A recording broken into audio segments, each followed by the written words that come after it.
The film starts with a signature of Megan Fox, apparently, endorsing the brand and also giving us an idea of the modality of the video, showing that it's going to be classy and not a sexy kind of piece. We are then given a low key, soft focus, diffuse light source shot in the film noir vein, which gives us a clue that we're looking at something classy and looking at something glamorous. We get our first shot of the waiter looking at Megan Fox with veiled desire. She understands his desire and acknowledges it, but also acknowledges the difference in status, her being a film star and him being a lowly waiter. She, however, gives her him a come-hither look.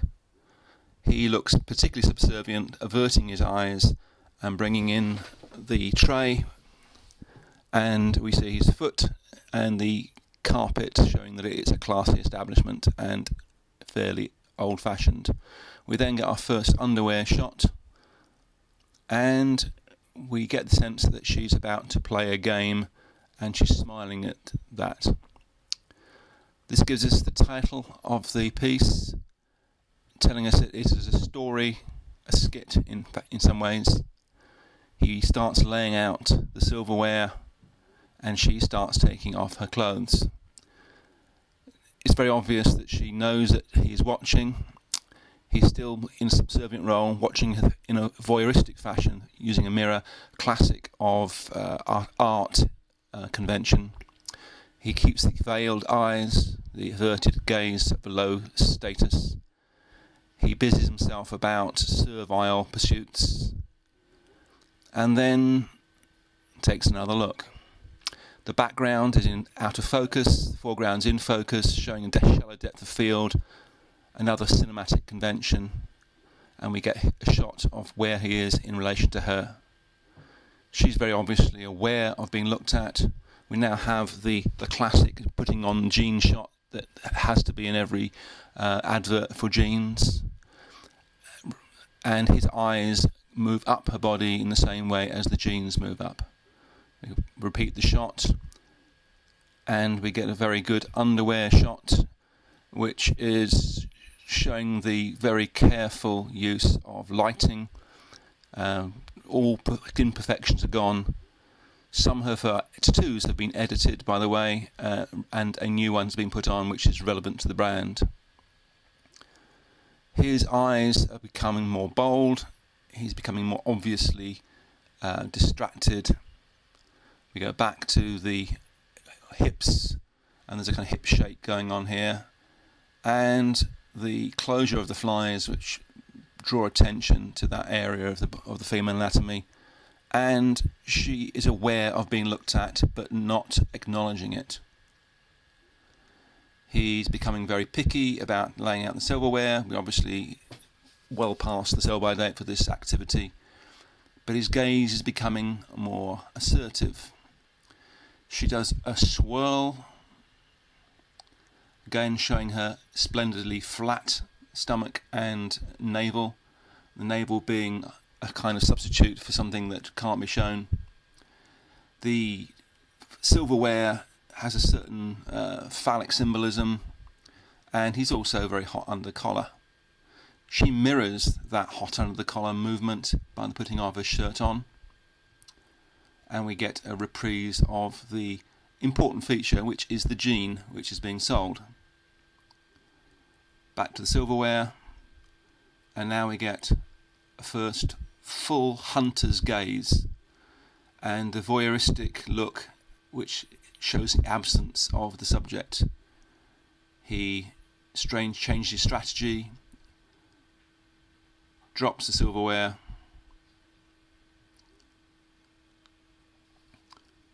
and stoops to change his point of view. This is very obviously voyeuristic. This is no mistake anymore. Now this gets another opportunity to show jeans, the particular stitched pocket design, and also how much they flatter the athletic form of Miss Megan Fox, who is not only glamorous but is known for action movies. He swivels away, Again, there's an element of will he be caught? She does not acknowledge, but we realise that she knows that she's been looked at.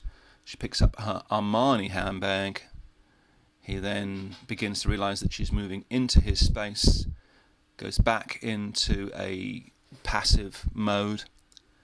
She now moves with hair flowing back into the main room. They now meet eyes. We get a back shot to show the shape of her body and also the suitability of her jeans to fit her figure. And she looks for acknowledgement of what they both have witnessed, but neither of them can speak of. And this is the money shot, in the sense that he is offered money and he refuses it. By doing so, in a sense, he has bought her, he has caught her, her subterfuge has been revealed, and she's left feeling a little bit cheap and a little bit like he's won, which of course to the male viewer is very important, because just as the boys magazine shows high status women that a man can never aspire to, but allows access to them, this advert promises the same. It says that any man can have any woman, and Armani jeans will make you look fantastic.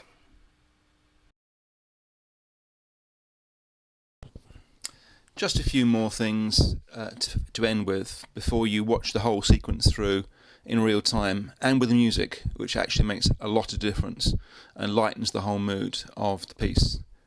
Firstly, Megan Fox is not a random female. She's been chosen to extend the brand, to be a brand ambassador and to endorse the brand. A little bit about the visual style. The piece is very self-consciously high Hollywood, 1940s style. There's nothing in the film, apart from the jeans, that date it to within a decade of this time. One of the least savoury aspects of this video is the status and authority and power relationships. In this piece, the man cannot afford this woman, but uses subterfuge in order to gain some control and agency during the film. The idea of unobtainable women jetting across the world, staying in expensive hotels for which the average man can never aspire to, is at the heart of the brand aspiration of Armani. The idea, I guess, is that if you had the money to buy Armani, you could also get the lifestyle and the women that would be attached to that money. This may sound a little bit too over-serious, however.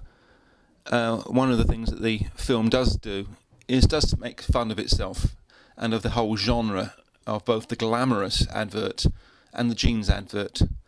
This little shot here is a homage or a reference to the Levi's ads of the 80s, and the whole film is in the style of the 80s glamorous advertising when television advertising was at its heyday.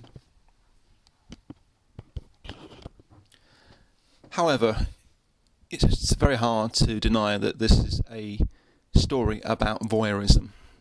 The form of it is a kind of cleaned up version of a much dirtier tale that might be used in a more erotic setting.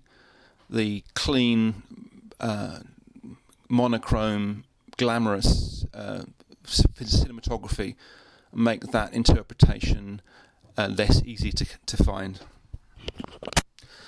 The other thing that differentiates this film from a more raunchy or pornographic modality is that it is about a particular named individual called Megan Fox, and we are given clues and jokes and references to her own personal set of traits. This tattoo, for instance, which does not exist on her body, which refers to the advert on the side of her torso, coexists with the picture of Marilyn Monroe, which is on her arm, just in shot.